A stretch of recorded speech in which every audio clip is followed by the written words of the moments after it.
Political పంచాంగం ఎవరు? Bandi Sanjay, Kishan Reddy. BJP నుంచి బండి సంజయ్, కిషన్ రెడ్డి ఇద్దరు కేంద్ర మంత్రులు. ఈటల రాజేందర్ ఎంపీ, బడా లీడర్ మల్కాజ్గిరి ఎంపీ. బీఆర్ఎస్ నుంచి మా కవితక్క ఎటో చూస్తుంది, రేవంత్ రెడ్డి సైడ్ చూస్తుందా? బీజేపీ చూస్తుందో కాంగ్రెస్ చూస్తుంది? రేవంత్ రెడ్డి సైడ్ చూస్తున్నట్టున్నది. హరీష్ రావు ఇట్లా కనిపెడుతుందా? అమ్మ హరీష్ రావు నవ్వుతుండే మంచిగానే ఉండదు పంచాంగం. అమ్మ హరీష్ రావు అందరితో మంచిగానే ఉంటాడు, ఎవరికి తెలియదు. కేటీఆర్ కూడా మంచిగానే ఉంటాడు. ఇప్పుడు కేసీఆర్ ను ఆగం పట్టిస్తున్నారు. మీదేయాలి కానీ గీ ఫోటో గీడేస్తే ఏమైతుండే? ఇదేం పద్ధతి? ఈ ఫోటో ఇక్కడికి రావాలనే ఫస్ట్ రావాలి. కేసీఆర్ పెద్ద మనిషి కదా, కేసీఆర్ పెద్ద మనిషి అన్నప్పుడు పైకి రావాలి ఫోటో అన్నది. కేసీఆర్ పెద్ద మనిషి అన్నప్పుడు పైకి రావాలి. గిదా ఇక పొలిటికల్ పంచాంగం చదువుదాం. 2025 సంవత్సరం రాష్ట్రంలోని ప్రధాన రాజకీయ పార్టీలకు అనేక సవాళ్లు విసిరింది. ఇందులో కాంగ్రెస్ ను విజయ తీరాలకు తీసుకెళ్లేందుకు సీఎం రేవంత్ వ్యూహాలు చాలా వరకు సక్సెస్ అయ్యాయి. అధిష్టానం వద్ద ఆయన పరపతిని మరింత పెంచుకున్నారు. ఇక రాబోయే ఎంపీటీసీ, జెడ్పీటీసీ, మున్సిపల్ ఎన్నికల్లో సత్తా చాటాలని ఇప్పటి నుంచే పథకాలు రచిస్తున్నారు. మరోవైపు చాలా రోజుల తర్వాత ఫామ్ హౌస్ ను వదిలి మీడియా ముందుకు వచ్చిన కేసీఆర్ ఇకపై ప్రజల్లోనే ఉండనున్నారు. ఫోన్ ట్యాపింగ్, కాళేశ్వరం కేసులు ఆయనను మరింత చిక్కుల్లోకి నెట్టేయబోతున్నాయా?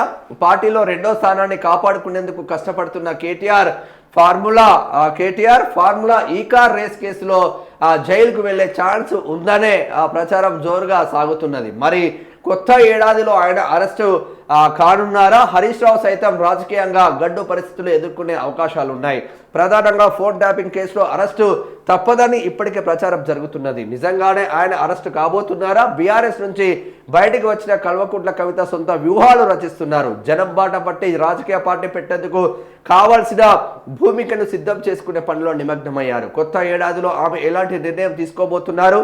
మరోవైపు బీజేపీలో కేంద్ర మంత్రులు కిషన్ రెడ్డి, బండి సంజయ్, మల్కాజ్గిరి ఎంపీ ఈటల రాజేందర్ ఎవరికి వారు పైచేయి సాధించాలని వ్యూహాలు రచిస్తున్నారు. వీరిలో ఎవరు సక్సెస్ కాబోతున్నారు అన్న చర్చ జరుగుతుంది. 8వ పేజీ పెట్టి ఒకసారి చూడాలి. మొత్తం రాజకీయ పంచాంగం నడుస్తూ ఉన్నది. ఎవరిది ఏంది అనేది మొత్తం ఇగో ఈ పేజీ మొత్తం కూడా. సో ఒక్కొక్కలను ఇచ్చి వాళ్ళ రాజకీయ భవిష్యత్తు ఏంటి అనేది ఇటు మనం చూసుకున్నట్టయితే ఎవరి స్ట్రాటజీ వారిదే. ఇక సీఎం రేవంత్ రెడ్డి కాబట్టి ఫస్ట్ పెద్ద ఫోటో వేసిండు. ఇక అటు కేంద్ర మంత్రి కిషన్ రెడ్డిది ఆయన ఏమంటుండు, ఆయన స్ట్రాటజీలు ఎట్లున్నాయి ఏంది అన్నట్టు. ఇటు మాజీ సీఎం కేసీఆర్ది, ఇటు కేటీఆర్ది, ఇక్కడ హరీష్ రావుది. ఇక బండి సంజయ్ ఏం చేస్తూ ఉన్నాడు, ఆయన ఎట్లా ఉంటాయి ఈ 2026లో తీసుకునే నిర్ణయాలు, 2025లో ఏం చేసిరు, ఈటల సత్తా చాటేలా. సో ఇట్లా ఒక్కొక్కరిది కూడా క్లియర్ కట్గా రాసిరు. వాళ్ళ స్ట్రాటజీలు ఏంది, వాళ్ళ కథ ఏంది, వాళ్ళ రాజకీయాలు ఎట్లుంటాయి ఏంది అనేది. ఒకసారి ఇక సీఎంతోనే స్టార్ట్ చేద్దాం ఏంది కథ అనేది. బీఆర్ఎస్ను దెబ్బతీయడమే సీఎం రేవంత్ టార్గెట్. మరోసారి ఉద్యమ బాట పట్టనున్న మాజీ సీఎం కేసీఆర్ తన స్థానాన్ని కాపాడుకునేందుకు శ్రమ తోడ్పాటు అంటున్న కేటీఆర్. సీనియర్ నేత హరీష్ రావును వెంటాడుతున్న కేసులు, రాజకీయంగా ఎదిగేందుకు కవిత ఎత్తులు. ఇది 2026 పొలిటికల్ పంచాంగం. ఎవరి స్ట్రాటజీ వారిదే, ఎవరి ఎత్తులు వారివే, ఎవరికి వారే వ్యూహరచనలో ఉన్నారు. చివరిగా అందరిలోనూ పైచేయి సాధించాలనే తపన కనిపిస్తున్నది. అందరి లక్ష్యం అధికారం వైపే ఉన్నది. నేడు కొత్త ఏడాదిలోకి అడుగుపెట్టనున్న నేపథ్యంలో 2026 సంవత్సరంలో రాష్ట్ర రాజకీయ ప్రముఖులకు ఎలా ఉండబోతుందనో తెలుసుకుందాం. నూతన సంవత్సరంలో సీఎం రేవంత్ రెడ్డికి శుభ సూచనలు ఎక్కువగా కనిపిస్తున్నాయి. ఆయన నాయకత్వంలో మెజార్టీ సర్పంచ్ స్థానాలను కైవసం చేసుకున్న అధికార కాంగ్రెస్ అదే ఊపుతో మున్సిపల్ ఎన్నికల్లో విజయం సాధించే అవకాశాలు ఉన్నాయి. గ్రేటర్ హైదరాబాద్ మున్సిపల్ ఎన్నికల్లో సైతం బీఆర్ఎస్ను కట్టడి చేసేందుకు ప్రయత్నాలు చేశారు. గులాబీ పార్టీ బలంగా ఉన్న పట్టణాలపై స్పెషల్ ఫోకస్ పెట్టాలి. అలాగే బీజేపీకి పట్టున్న ఉమ్మడి ఆదిలాబాద్, నిజామాబాద్, కరీంనగర్ జిల్లాలో ప్రత్యేకంగా కష్టపడాల్సి ఉంది. మున్సిపల్ ఎన్నికల్లో సైతం మెజార్టీ స్థానాల్లో విజయం సాధిస్తే ఢిల్లీ పెద్దల వద్ద ఆయనకు ప్రయారిటీ మరింత పెరగనుంది. మున్సిపల్ ఎన్నికల తర్వాత జరిగే కేబినెట్ ప్రక్షాళనలో ఆయనకు స్వేచ్ఛ ఇవ్వనున్నారు. 6 గ్యారెంటీలో భాగంగా ఈ ఏడాది ఆసరా పెన్షన్లు 500 పెంచే అవకాశం ఉంది. ఇలా ప్రతి ఏటా 500 చొప్పున పెంచాలని భావిస్తున్నారట. అంటే ప్రతి సంవత్సరానికి 500 పెంచుతారట. వీరేమో 4,000 ఉన్న పెన్షన్ 6,000 చేస్తామని అన్నారు, 2,000 ఉన్న పెన్షన్ 4,000 చేస్తున్నారు. కానీ అట్లా వేయరట, ఒకటేసారి సంవత్సరానికి 500 పెంచుతారట వీళ్ళ స్ట్రాటజీ ఈ కొత్త సంవత్సరం నుంచి. ఇక సొంత పార్టీకి కవిత పునాదులు కొత్త పార్టీకి పెట్టుకునే ఆలోచనలో ఆమె పునాదులు వేస్తూ ఉన్నారట. అందుకే జనం బాట బట్టి ఒక్కొక్క జిల్లాలో పర్యటన చేస్తూ అక్కడున్న నాయకులను కలుస్తూ అక్కడ ఉన్నటువంటి పరిస్థితులు ఏ విధంగా ఉన్నాయి ఏంది అనేది మొత్తం చెప్పుకుంటా పోతా ఉన్నది. ఇక కమలం వ్యూహం గెలిపే లక్ష్యం. మున్సిపాలిటీలో సత్తా చాటేందుకు పావులు కాంగ్రెస్ బీఆర్ఎస్ను మట్టి కరిపించేందుకు ప్లాన్ చేస్తున్నారట. నేతల మధ్య విభేదాల పరిష్కారానికి సీనియర్లు యత్నం చేస్తున్నారట.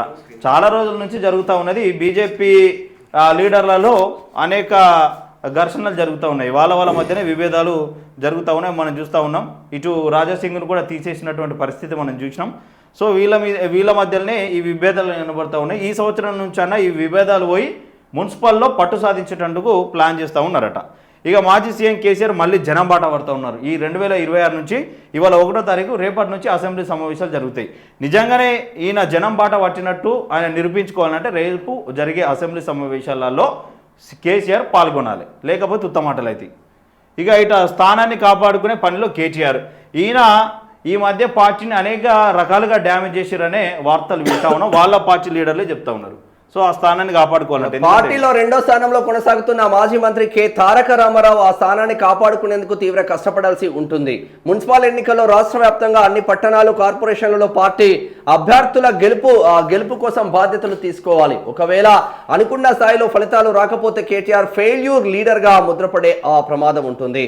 ఒకవేళ మున్సిపల్ ఎన్నికల ప్రచార బాధ్యతలను హరీష్ రావుకు అప్పగిస్తే పార్టీలో ఆయన సైతం సమాన స్థాయి లీడర్ గా కార్యకర్తలు గుర్తిస్తారు. అందుకే కేటీఆర్ మున్సిపల్ ఎన్నికల బాధ్యతలను తన భుజాలపై మోయక తప్పదు. జనవరిలో ఐఏఎస్ అధికారి అరవింద్ కుమార్ను విచారించేందుకు కేంద్రం అనుమతించే అవకాశం ఉంది.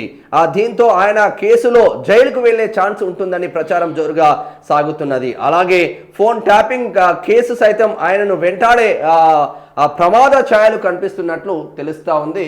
మరి ఎవరు వెళ్తారు ఎవరు వెళ్ళరు అంటే వాస్తవంగా ఎవరు వెళ్ళే పరిస్థితులు అయితే లేకపోవచ్చు. సరే, బీఆర్ఎస్ గురించి మనం మాట్లాడే కన్నా మా వినోదాన్ని వచ్చిండు మిర్యాలగూడ నుంచి. మా వంది ఈరోజు జన్మదినం వాస్తవంగా.